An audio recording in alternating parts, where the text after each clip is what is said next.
తర్వాత నిర్ణయం తీసుకుంటామన్నారు పిసిసి చీఫ్. ఇటీవల ఓ ఇంటర్వ్యూలో కేసీఆర్ కేటీఆర్లను దానం నాగేందర్ ప్రశంసించారు. టీచర్ ఎమ్మెల్సీ ఎన్నికల్లో మిత్రపక్షాలకు మద్దతుంటూ మహేష్ కుమార్ గౌడ్ చెప్తున్నారు. గ్రాడ్యుయేట్ ఎమ్మెల్సీ అభ్యర్థిని 2-3 రోజుల్లో ప్రకటిస్తామంటున్నారు పిసిసి చీఫ్. 4 పేర్లు పరిశీలనలో ఉన్నాయంటున్నారు. ఎక్కువ మంది all force chairman Narender Reddy పేరు ప్రతిపాదిస్తున్నారంటూ మహేష్ కుమార్ గౌడ్ వెల్లడించారు. వచ్చే 20 ఏళ్లు దృష్టిలో పెట్టుకొని పనిచేయాలని హైకమాండ్ వార్నింగ్ ఇచ్చిందంటున్నారు. ఇక అందరి రిపోర్టు కేసీ వేణుగోపాల్ దగ్గర ఉందంటున్నారు మహేష్ కుమార్ గౌడ్. ఈ నెల చివరి నాటికి పార్టీలో అన్ని కమిటీలు ఏర్పాటు చేస్తామంటున్నారు మహేష్ కుమార్. పనిచేసిన వారందరికీ పదవులు ఇస్తామని, కార్పొరేషన్ పదవుల భర్తీ నెలాఖరులో ఉంటుందంటూ మహేష్ కుమార్ వెల్లడించారు. మొత్తం మీద అనేక ఆసక్తికర అంశాలను పిసిసి చీఫ్ చిట్చాట్ ద్వారా మీడియాతో పంచుకున్నారు. కార్పొరేషన్ పదవుల భర్తీతో పాటు ఇక పిసిసి అంశాలు, అలాగే ఎమ్మెల్సీ అభ్యర్థికి సంబంధించిన అంశం, దాంతోపాటు ఇక పార్టీలో ప్రతి ఒక్కరి ప్రోగ్రెస్ రిపోర్టుకు సంబంధించి కొన్ని ఆసక్తికర అంశాలైతే మహేష్ కుమార్ గౌడ్ చేశారు. మరీ ముఖ్యంగా దానం నాగేందర్ వ్యవహారంపై ఆయన స్పందించారు. ఆయన వ్యాఖ్యలు పరిశీలించిన తర్వాత సరైన నిర్ణయం తీసుకుంటామంటూ పిసిసి చీఫ్ చెప్తున్నారు. మా కరెస్పాండెంట్ శ్రీధర్ జైన్ అవుతున్నారు. శ్రీధర్, పిసిసి చీఫ్ చిట్చాట్లో అనేక ఆసక్తికర అంశాలైతే వెల్లడించారు. ముఖ్యంగా దానం నాగేందర్ ఇష్యూ మీద మాట్లాడినట్టుగా తెలుస్తుంది. దానం నాగేందర్ ఇటీవల ప్రభుత్వ విధానాలను ఒక రకంగా తప్పుపడుతూ చేస్తున్న వ్యాఖ్యలు కలకలం రేపుతున్నాయి కాంగ్రెస్ పార్టీలోనే. సో పిసిసి చీఫ్ ఏమంటున్నారు? యారమటు దానం నాగేందర్ వ్యాఖ్యలు ప్రస్తుతం కాంగ్రెస్ పార్టీలో కలవర పెడుతున్నాయి. ఒకవైపు కాంగ్రెస్ పార్టీలోనే దానం నాగేందర్ ఉన్నాడని కాంగ్రెస్ నేతలు చెప్తుంటే, ఆయన చేసినటువంటి ప్రభుత్వం పైన కానివ్వండి, ప్రభుత్వ తీరుపైన చేస్తున్నటువంటి వ్యాఖ్యలు ఏవైతే ఉన్నాయో అవి పార్టీని ఇరుసు పెట్టే విధంగా ఉన్నాయని చెప్పొచ్చు. అలాగా గతంలో ఒకవైపు చూసిన దానం నాగేందర్ సంబంధించి హైడ్రాను వ్యతిరేకించినటువంటి దానం నాగేందర్ తాజాగా ఈ కార్ రేసుకు సంబంధించినటువంటి అంశం మీద మాట్లాడుతూ ఒక ఇంటర్వ్యూ కూడా ఈ కార్ రేస్ ఏదైతే ఉందో దాని వల్ల సంబంధించి హైదరాబాద్ కు బ్రాండ్ ఇమేజ్ పెరిగిందని చేసినటువంటి వ్యాఖ్యల పట్ల కూడా పిసిసి చీఫ్ అయ్యారు. దానం వ్యాఖ్యలు కూడా ఈరోజు చర్చ చేసినటువంటి పిసిసి దానం వ్యాఖ్యల పట్ల కూడా దాన్ని పరిశీలించి తర్వాత నిర్ణయం తీసుకుంటామని చెప్పి కూడా దానం నాగేందర్ పట్ల తెలపడం కాకుండా అనేక ఇంట్రెస్టింగ్ కామెంట్స్ పిసిసి తన సంబంధించినటువంటి చిట్చాట్ లో కూడా మీడియా ప్రతినిధులకు తెలిసినటువంటి సిచ్యువేషన్ ఉంది. అది ఆ కేటీఆర్ ను ప్రశంసించినటువంటి అంశంతో పాటు దానం వ్యాఖ్యలు తీసుకుంటామని చెప్పింది. మరొకవైపు ఇప్పటికే అటు ఎమ్మెల్సీకి సంబంధించినటువంటి అభ్యర్థులకు సంబంధించి బీజేపీ ప్రకటించింది. అటు కాంగ్రెస్ ఎప్పుడు ప్రకటిస్తుందా అన్నదాని సమాధానం చెప్తూ కూడా గ్రాడ్యుయేట్ ఎమ్మెల్సీ ఏదైతే ఉందో గ్రాడ్యుయేట్ ఎమ్మెల్సీని 2-3 రోజుల్లో ప్రకటిస్తామని చెప్తుంది. ఒకటి టీచర్స్ ఎమ్మెల్సీ ఏదైతే ఉందో టీచర్స్ ఎమ్మెల్సీకి మాత్రం మిత్రపక్షాలకు మద్దతు ఇస్తామని చెప్పారు. కానీ మిత్రపక్షాలకు సంబంధించి సిపిఎం, సిపిఐ ఏదనేది కూడా కాస్త స్పష్టత రావాల్సినటువంటి అవసరం ఉంది. ఆటి గ్రాడ్యుయేట్ ఏదైతే కాంగ్రెస్ పోటీలో ఉంటుంది, కాంగ్రెస్ అభ్యర్థి ఉంటారని చెప్తే దానికి సంబంధించి ఎవరిని కూడా ఇక్కడ ఎంపిక చేస్తారు అన్నదానికి కూడా 4-5 పేర్లు కూడా వాటికి సంబంధించి కూడా పరిశీలనలో ఉన్నాయి. అందులో ఒక్క పేరు అంటే ముందు కూడా ఒకవైపు కాంగ్రెస్ లో అటు ఆల్ ఫోర్స్ చైర్మన్ నరేందర్ రెడ్డి చేరుతారు, ఆయన కాంగ్రెస్ అభ్యర్థిగా ఉంటారు గ్రాడ్యుయేట్ అని చెప్పి పెద్ద ఎత్తున జరుగుతున్నటువంటి సిచ్యువేషన్ లో ఎక్కువ కూడా మంది ప్రతిపాదిస్తున్నారని చెప్పి కూడా పిసిసి చిట్చాట్ లో తెలిపినటువంటి సిచ్యువేషన్ ఉంది. మరొకవైపు ఇటు రాష్ట్రాన్ని కానివ్వండి, మరొక వైపు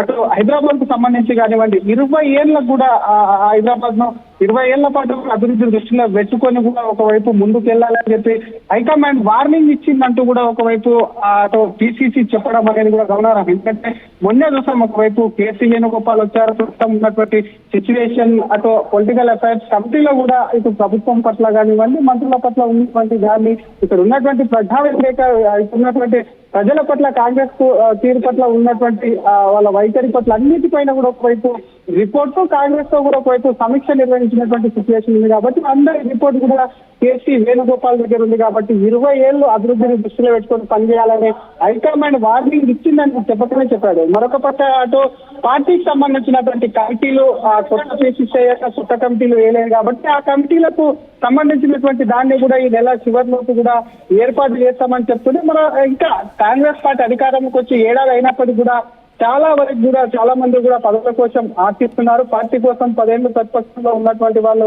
ఎదురు చూస్తున్నటువంటి కార్పొరేషన్ చైర్మన్ల అయితే ఏవైతే ఉన్నాయో వాటిని కూడా ఈ నెలాఖరులో భర్తీ చేస్తామని చెప్పినటువంటి పిసిసి దాంట్లో ప్రధానంగా దానం కామెంట్స్ మొదటగా చెప్పుకున్నటువంటి దానం శ్రీధర్, అంటే కామెంట్స్ దానం నాగేందర్ వ్యవహారానికి సంబంధించి పిసిసి ఏ రకంగా తీసుకుంటుంది? ముఖ్యంగా దానం నాగేందర్ బ్లాక్ మెయిల్ ధోరణిలో వెళ్తున్నారని పార్టీ భావిస్తుందా లేదా లైట్ తీసుకుంటుందా? ముఖ్యంగా అటు ఫార్ములా వ్యవహారంతో హైదరాబాద్ బ్రాండ్ ఇమేజ్ పెరిగిందంటున్నారు, అట్ ది సేమ్ టైం హైడ్రాతో ఇమేజ్ తగ్గింది, పరుగు పోయిందంటూ దానం వ్యాఖ్యానించడం, అట్లాగే ఓ డీసీపీకి సంబంధించి ఆయన ఘాటుగా డీసీపీ పనితీరు మార్చుకోవాలంటే హెచ్చరించడం, ఇట్లన్నీ ఈ వ్యవహారాలన్నీ కూడా ప్రభుత్వానికి వ్యతిరేకంగా మాట్లాడుతున్న తీరును మరి పార్టీ ఏ రకంగా తీసుకుంటుంది?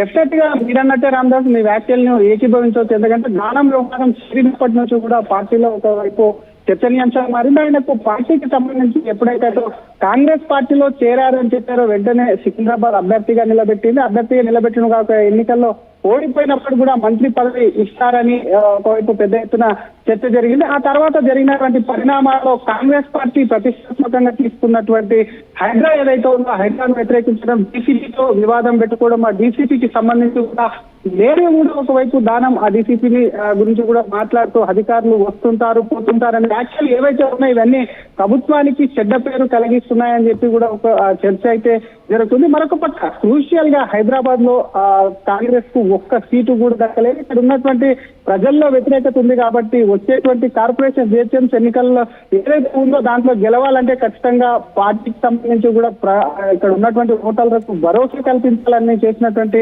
వ్యాఖ్యలు ఏవైతే డెఫినెట్ గా ఒక రకంగా కాంగ్రెస్ పార్టీలో టెక్నికల్ గా కూడా దానం చేరాలని గతంలో చూసాం. ఆయన చేరికకు సంబంధించి కూడా కోర్టులో కేసు కూడా నచ్చినటువంటి సిచ్యువేషన్ కూడా చూసాం. కానీ కాంగ్రెస్ లో చేరి తనకు ఎంపీ అయితే ఇచ్చారు, మరి మంత్రి పదవి కోసం, ఎందుకంటే ఎక్స్టెన్షన్ లో మంత్రి పదవి హైదరాబాద్ సంబంధించి కూడా ఇప్పటి వరకు మంత్రివర్గంలో ఒక్కరు కూడా లేరు కాబట్టి ఖచ్చితంగా ఎక్స్టెన్షన్ అవుతుంది అని చెప్పి ఎక్స్టెన్షన్ టైం వచ్చిందని చెప్పి కూడా ఆ మంత్రివర్గ విస్తరణ కూడా జరుగుతున్న నేపథ్యంలో దానం మరి మంత్రి పదవిని ఉద్దేశించున్నారా లేకపోతే పార్టీ మరి తనకు సంబంధించినటువంటి బిజినెస్ ఏదైతే ఉందో దానికి సంబంధించినటువంటి ఆస్తులు కానివ్వండి, బిజినెస్ కు సంబంధించినటువంటి అంశాలన్నింటిలో కూడా ఎక్కడైనా ఇబ్బంది కలుగుతుందా, ఈ విధంగానే పార్టీని కూడా ఒకవైపు బ్లాక్ మెయిల్ చేస్తున్నారని కూడా పార్టీ నేతల్లో చర్చ అయితే కొనసాగుతుంది. రామదాస్, ఏమైనప్పటికీ దానం చేసినటువంటి వ్యాఖ్యలను ఒకవైపు అటు బీఆర్ఎస్ నుంచి కాంగ్రెస్ లో చేరినటువంటి ఎమ్మెల్యేల తీరు కూడా ఇదే విధంగా ఉన్నప్పటికీ వాళ్ళు ఎవరు కూడా బహిర్గతంగా పెద్దగా మాట్లాడలేదు. దానం మాత్రం పెదవి విచ్చి కూడా కాంగ్రెస్ పట్ల చేసినటువంటి వ్యాఖ్యలు పార్టీకి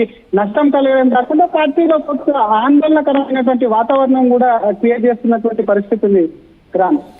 right, yes, thank you Sridhar. So PCC chief chit chat సందర్భంగా ఆసక్తికర వ్యాఖ్యలు చేశారు. ముఖ్యంగా దానం నాగేందర్ వ్యవహార శైలిని తాము పరిశీలిస్తున్నామన్నారు. ఆయన మాటలు పరిశీలించిన తర్వాత నిర్ణయం తీసుకుంటామన్నారు. ఇటీవల ఓ ఇంటర్వ్యూలో కేసీఆర్లను దానం ప్రశంసించారు. అటు మరోవైపు టీచర్ ఎమ్మెల్సీ ఎన్నికలపై కూడా ఆయన స్పందించారు. మిత్రపక్షాల మద్దతు ఉంటుందన్నారు. గ్రాడ్యుయేట్ ఎమ్మెల్సీ అభ్యర్థిని 2-3 రోజుల్లో ప్రకటిస్తామని, ఆల్ఫోర్స్ నరేందర్ రెడ్డి పేరు పరిశీలనలో ఉన్నట్టుగా ఆయన చెప్తున్నారు. వచ్చే 20 ఏళ్ళు దృష్టిలో పెట్టుకొని పనిచేయాలంటూ హైకమాండ్ సూచించినట్టుగా చెప్తున్నారు. అందరి రిపోర్టు పార్టీ హైకమాండ్ దగ్గర ఉందని, అలాగే ఇక పదవుల భర్తీ కూడా ఈ నెలాఖరులో కానీ లేదా వచ్చే నెలలో కానీ ఉంటుందన్నట్టుగా మహేష్ కుమార్ గౌడ్ సూచనప్రాయంగా వెల్లడించారు.